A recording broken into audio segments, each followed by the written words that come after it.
Code Empress Academy. So today's video I'm going to be showing you how to do accurate body measurements. So before we get right to it, please make sure you like, share, and like I already said, this channel is going to be teaching you how to sew, and we are going to be starting from the ground up. I've already shown you a video of how to read and interpret your tape, which is above. You know, when you check out my videos, you are going to see it. So we're going to be teaching you how to take, accurate body measurements, and from there we are going to kick off. Thank you guys so much. Please don't forget to share, to like, and to subscribe to this channel. Welcome. Like I said from our introduction, I'm going to be teaching you how to take accurate body measurements. Like we all know, of course, in fashion designing, your measurement is your base. If you have a wrong measurement, trust me, there's nothing that you will do that will make sense, because at the end of the day, it's not going to be for whom you're making the outfit for. So that is why we're mostly based on customizing. So you have to learn how to take your accurate body measurement. Now, when you look at this body, you're seeing that some places that I taped off is for more visuals, because if you look at my clothes, it has a lot of colors. I had to use my maxing tape to tape it off so that it will be more visible to you. So when you want to start from an accurate body measurement, we'll start from the shoulder. So when you want to measure the shoulder, there is this bone here. Mind you, I'm using a mannequin, but when you raise your hands up, you'll see that there is a bone here. That's called your shoulder bone. So when you want to get the accurate shoulder measurement, you take from one edge of that shoulder bone to the other edge of that shoulder bone.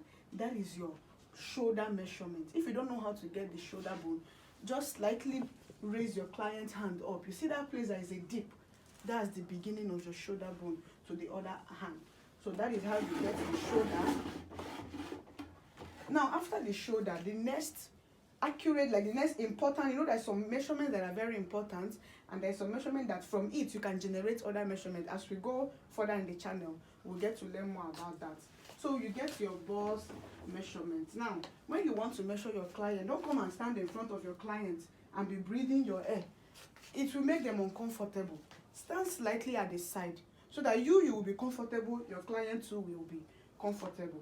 And always learn to put 2 fingers behind your measuring tape.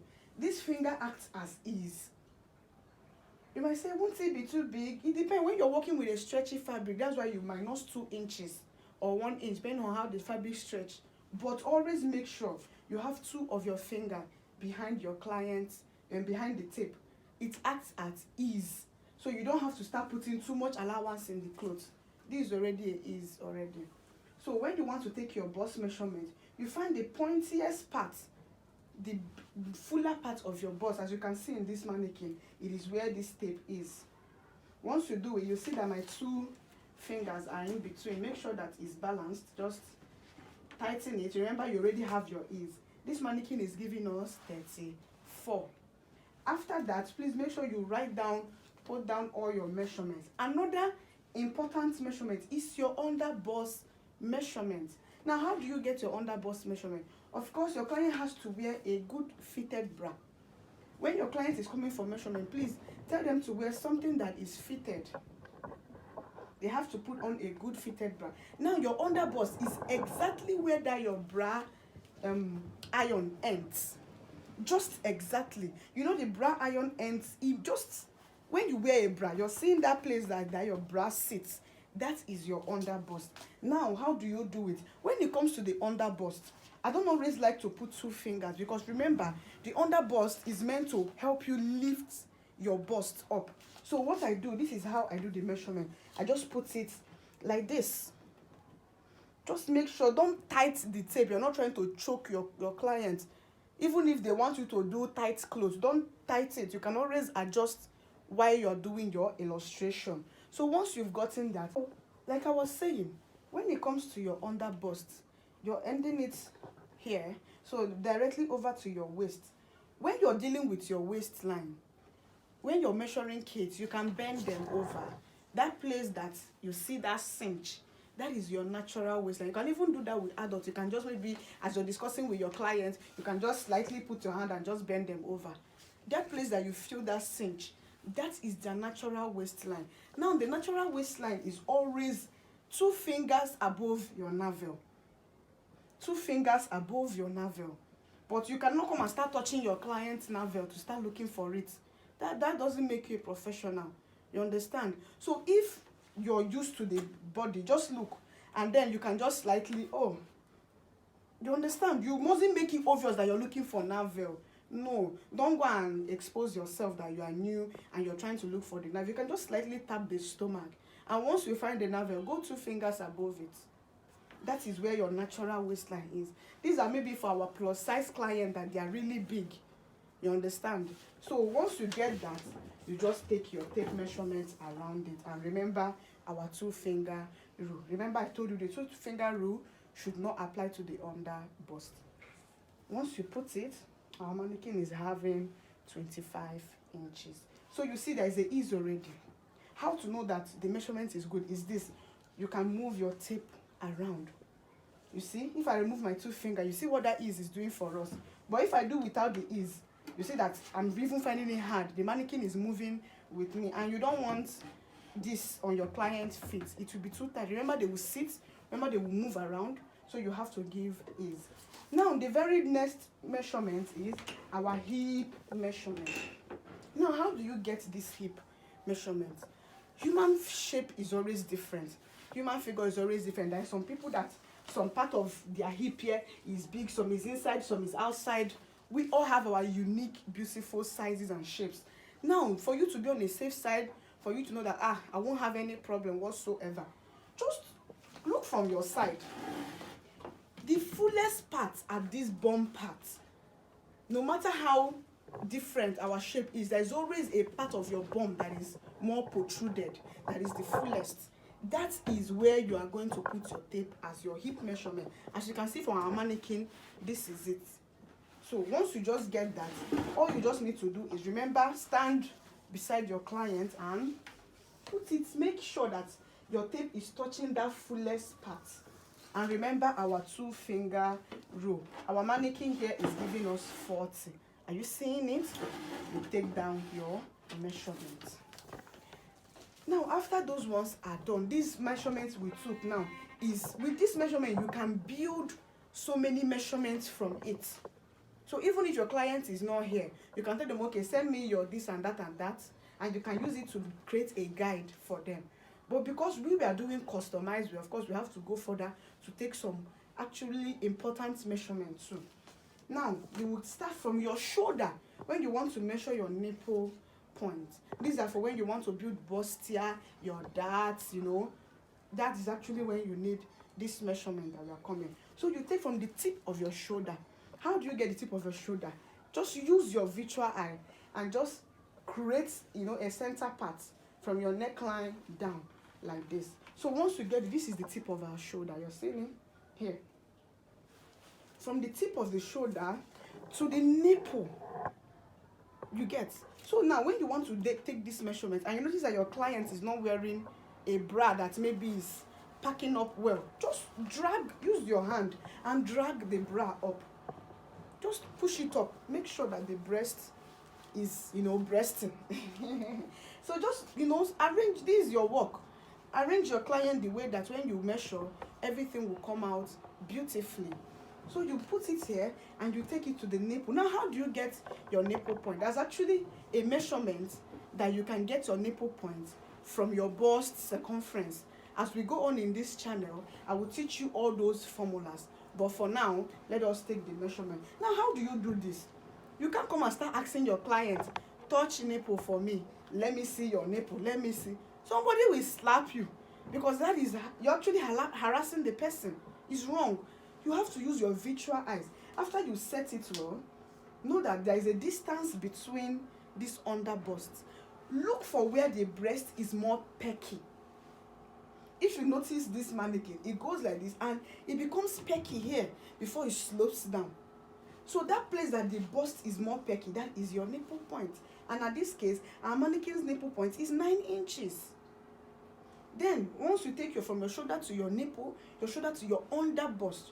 Remember I told you under bust line is where your bra ends, that place that the bra iron is hitting, that is your under bust line. You also take that, and in this case our mannequin is 13 inches. Now after that, you will do from your shoulder to your waistline.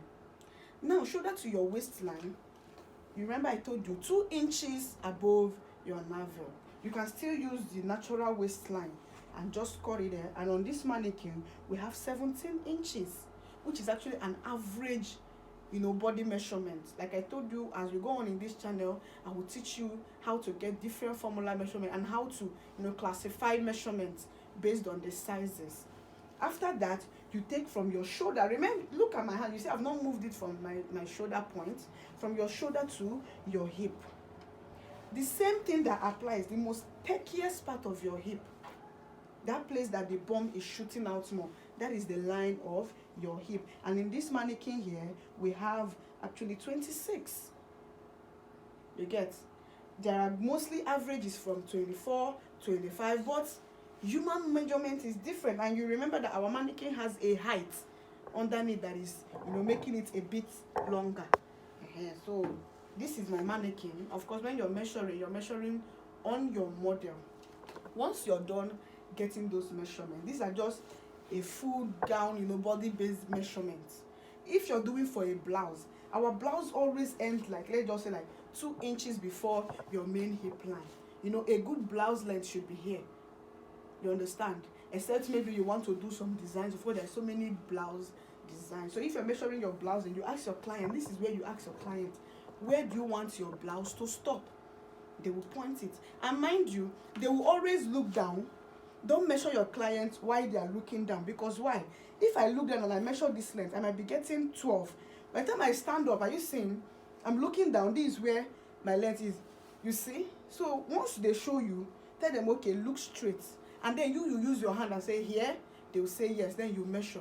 Make sure you don't measure your client while looking down. Be it for skirt, for trouser, for nothing. Let them show you. And once you point it, let them stand straight. Because as you can see from the illustration, you see that it's elongating more. So imagine if you measure it like this. By the time they wear it and stand, it will not be too tight on them. And you see that that's already a bad work. So once they get it, you just tell them, okay, here. They'll say yes. Here. They'll say yes. Make sure they are not looking down. Always tell your client to please look upright and let them stand upright. Now, those measurements aside, before we get to the down measurement, you have to look at the arm measurement. There's something that is called the armhole. What's the armhole? The armhole is the line where the sleeve sits. You can take this measurement by rounding it up like this on your client's body, but I wouldn't advise this because most times it's not always accurate. You know, there's some body that, some of our plus size models that, have this, puffy extra skin just like me here. And when you take this round measurement, it won't work. It might either turn out too small or too big. There is a formula for you to get this. When we are drafting our basic bodies, I will teach you those formulas. Now, if you want to get your sleeve length, this is how you do. You take it from the end, you see, the tip of your sleeve. I'm just assuming it to be here on our mannequin, down to the elbow. You're saying the elbow is, of course, we all know our elbow joints. You take it down to your elbow. You see what I'm doing? You leave your tape to drop. You hold it there, and you get to this wrist bone. This wrist bone. Watch what I did. So people will just take it straight like this. No, remember that human body is not straight. Our hand is not like this. And there should be some movement. So if you're taking it on a real life model, this is how we should go. You will just tell your client, just tilt their hand a little. They will stand like this, ideally. Just you as a fashion designer, just tilt their hand a little like this. This is the ease that you're creating. Remember the 2-finger rule. This is the ease now that you're creating for them, is to take it at this curve. So that when you do it, when they straighten their hand and wear, you see they can easily pick things up. That's why some people will complain, oh, I can't even move my hands. It's because of you didn't take your measurements well. So you will just put it here, down to your elbow. Of course, you've told them to tilt the hand a bit too, and then to the ankle distance. That is your full sleeve. But of course, depending on what you're sewing, you have to ask your client, where do you want your sleeve to end? And they will point it for you while you take it and so be it. Now there's something we call the round sleeve. You understand? This is what we call the round sleeve. This is the round elbow and this is the round wrist. Now when you want to get your round sleeve measurement, just remember our 2-finger rule. It still applies. You understand? Just take it round. Here we call it this flap, mostly for our models that have the crystal model hand, or for our plus size model, just like mine. As you can see, there is this extra flap here. When you want to measure my round sleeve, if I keep it, you will see that the biggest part of my sleeve is here. Please, no, the round sleeve is not here. Look for that biggest part of that flap. You're seeing it. That is where you're going to measure. So you have to put your tape round there, either with your 2 hands or with your 1s, but make sure that you leave some ease. Our mannequin is giving us 9 inch. The same thing at your elbow. When you're measuring your elbow, please let your client hand don't be straight. Do the tilt rule. Let them tilt it a bit when you measure your round elbow. And the same thing with your wrist. Now when you're measuring your wrist, you can't measure it here, except you're sewing with a very stretchy fabric, because if you measure here, their full hands will not pass. For example, if I measure my mannequin here, it's giving me 6. Of course, how will her hand pass if the cloth is not stretchy, or if you're not putting zip or button? So when you want to measure here. You see, here is 8. You see where I measured? You're measuring here. Don't tight it, just measure here. That is how you get a good measurement. You understand? When your client wears it, if you're not doing a stretchy fabric, you can always adjust. You understand? It's better that you have and you adjust than you don't have enough. That is absolutely a bad work. So now that we've done with all the sleeve work, we'll go over to measuring our trouser. When we come to trouser measurement or our skirt measurement, there is something that some people say, you finish sewing trouser, they crush it tighter, you don't feel sit down, I don't even feel waka. There's a problem. You understand? That is a big problem. So now when you want to measure your skirt, your trouser, of course you have to know your waist measurement. After you get your waist measurement, you go over to your round hip measurement. I've already told you how to achieve this. After that, another measurement you need is from your waist to your hip. From your waistline down to your hip, you're seeing the peckiest part. In this our mannequin, it is 9 inches. You need this when you're drafting your trouser, when you're drafting your skirt and all that. Now there's another measurement that you need, mostly when you're drafting trouser, but that one I have to illustrate it on a seat. So after that, you go over to your thigh. Now note thigh measurement is not actually your lap measurement, but they can actually go for it. The reason why they can go for it is when you look at the human body, our thigh is always thicker than our lap here. So that's why they can go for it, because once you got in here that is bigger than here, which means that here will pass comfortably. But they are not actually the same, but you can pass for it. When you want to take your thigh measurement, watch at this human body. You see, it's curved this way. So this is where our biggest thigh is. This is your thigh. Just right out under your butt line. This is our butt line. So right under your butt line, you see this is where. So when you want to measure, just tell your client to open up their leg a little, because it's not everybody that has thigh gap. So they have to just help you open up their leg a little so that your tape can go under. Now don't carry your face and put in your client's body, in your client's private part. Don't carry your nose there. It doesn't make sense. Mostly for our male that is measuring our female. Even if you're a female, you have to make sure your client is comfortable so they don't hold your body. And tell your client, relax.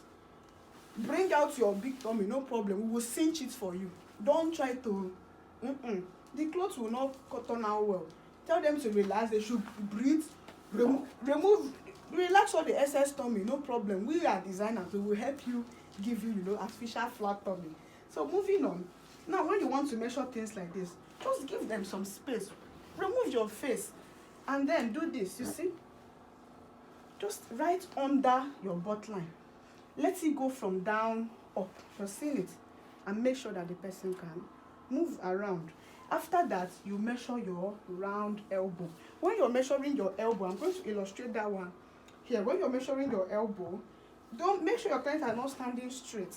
When you put this thing, tell them to just raise their knee a bit. You're saying you need this movement so that their trousers, they can move, they can bend and get things, you see. So if I measure my elbow straight, it's giving me 16. But if I do with the movement, you're seeing, I'm having 17. So a whole 1 inch. So which means if I sew with 17 round elbow on my this is 17 round knee, I can bend and I'll be comfortable, and that's what you want for your client. After which, you're going to take from your waist to the elbow, and then your ankle, which is your sleeve length. So once we're done with that, we have to take our round ankle. If you look at this, you will see there is a slant. That slant is purpose. When you're measuring your ankle, just like I told you, don't put it here. When you're measuring your wrist, you have to put it here. That's exactly what we're doing, so that your foot can pass. So take it down and up. If I illustrate it on my leg, you see, I took it down from this side and up, you see, to this side. And mine is 30. You understand? So that is how you do it. You understand? Now, as we go further, I'm going to be teaching you some measurements that you need specially, mostly when you want to draft some designs, because of course some designs require some extra measurements. So one important measurement again is from your nipple to your nipple, which is also called the apex. This one, I told you, there are formulas that can give you this accurately. As we are drafting, as we are going further in the channel, I will drop all those formulas for you. But if you want to take it on your client's measurement, excuse me, because it's nipple to nipple, some people might be nervous, mostly when you are the opposite sex measuring. When you want to do this, just even if you're a lady, don't touch your client's nipple. Give them privacy. Use your eyes and know that, okay, this is how you do it. You see what I'm doing? And in this case, our mannequin is 7 inches. Don't it's wrong. It's wrong. But like I told you, there are formulas that you can get this with, and I'm going to share it with you. So guys, that is all for today's lesson. Thank you so much for tuning in. Please don't forget to like, share, and also subscribe. And like I said, in this channel, we are going to start from the ground up. And thank you so much. And please guys, like, comment. Also drop your request. If you have a style request that you want this channel to illustrate for you, please don't forget to drop it for us on our inbox, and we will definitely get back to you. I'm going to be leaving my Instagram handle on the description below, so you can follow us there and you can request for the designs that you want. All right guys, thank you so much, and God bless.